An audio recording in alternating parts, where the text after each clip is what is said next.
मेरे देश के तमाम शुभचिंतक साथियों, आप सभी को मेरा नमस्कार, आदाब, सत श्री अकाल और जय हिंद। आइए मैं आपको मेरी पहली कविता सुनाता हूँ, जो कि मैंने अपनी इस डायरी पर लिखा हूँ।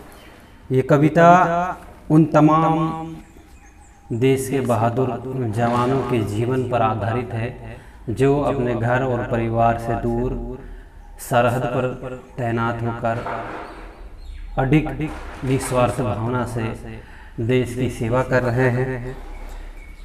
मैं उन्हीं तमाम जवानों पर ये कविता पहली बार लिखा हूँ। उम्मीद है कि आपके हृदय को भी ये कविता स्पर्श करेगी। दीप जले घर में मैं सरहद पर दिवाली मनाता हूँ। दीप जले घर में मैं सरहद पर दिवाली मनाता हूँ। ऐसा कम ही होता है जब मैं अपनी चौखट में कोई उत्सव मनाता हूँ। नन्ही सी बेटी मेरी मुझे इशारों से बुलाती है। नन्ही सी बेटी मेरी मुझे इशारों से बुलाती है। वर्षगांठ के अवसर पर खुद ही केक खा लेती है। ये पंक्ति उस समय की है जब घर से वीडियो कॉल आता था। उस समय बेटी कुछ बोल नहीं पाती थी, हाथों से इशारे करती थी। तो उन्हीं को मैंने पहली पंक्ति पर कलमबद्ध किया हूँ कि नन्ही सी बेटी मेरी मुझे इशारों से बुलाती है। वर्षगांठ के अवसर पर खुद ही केक खा लेती है। शरारतों की उस्ताद है जो हर पल मुस्कुराती है। लौटने से मेरे अब वो भी शांत सी रहती है। अभिलाषा उसे खिलाने की हर रोज होती है मुझे, लेकिन कम ही घर जा पाता हूँ। दीप जले घर में मैं सरहद पर दिवाली मनाता हूँ। और अगली पंक्ति है, राह निहारे परिणीता मेरी अक्सर नीर नयन छुपाती है। राह निहारे परिणीता मेरी अक्सर नीर नयन छुपाती है। विदा किया जिन नजरों ने मुझे अब वो भी रोज बुलाती है। परिणीता अर्थात पत्नी।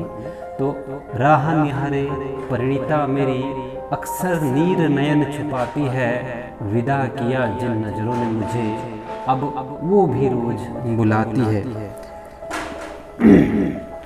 वो ना समझती कि हिंदुस्तान का भी ये दीवाना है। वो ना समझती कि हिंदुस्तान का भी ये दीवाना है। मैं कैसे कहूँ कि सरहद में भी मेरा आशियाना है। फिर वर्षों बाद उससे एक चाय प्याली पाता हूँ।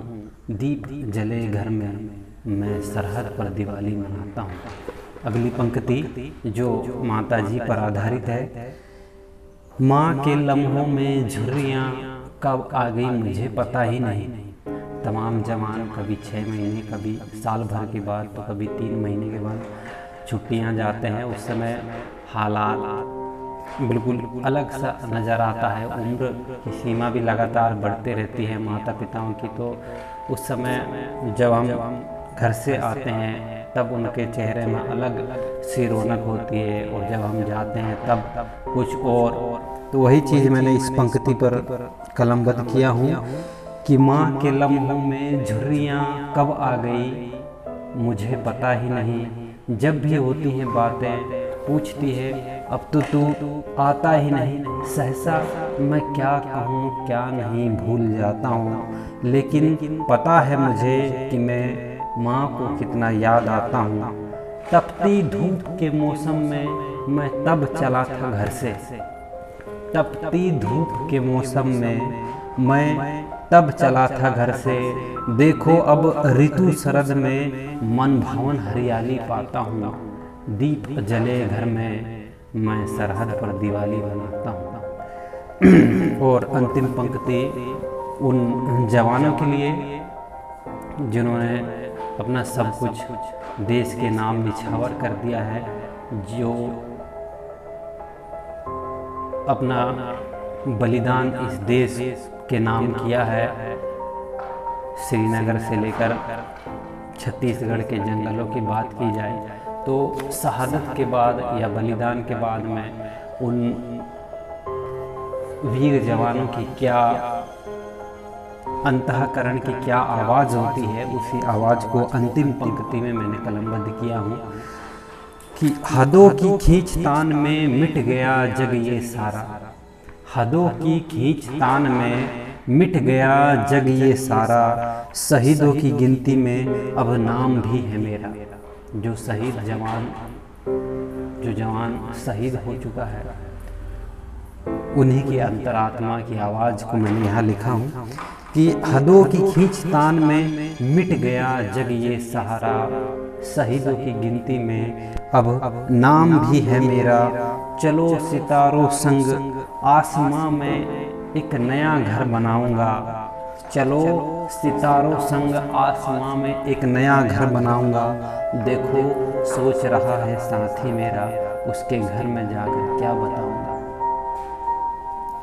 लेकिन खुश हूँ मैं, सोचो कितना बड़ा है मेरा नसीब। तिरंगे से लिपट कर चलो, मैं भी खुशहाली मनाता हूँ। दीप जले घर में, मैं सरहद पर दिवाली मनाता हूँ। दीप जले घर में, मैं सरहद पर दिवाली मनाता हूँ। ऐसा कम ही होता है जब मैं अपनी चौखट में कोई उत्सव मनाता हूँ। बहुत बहुत धन्यवाद।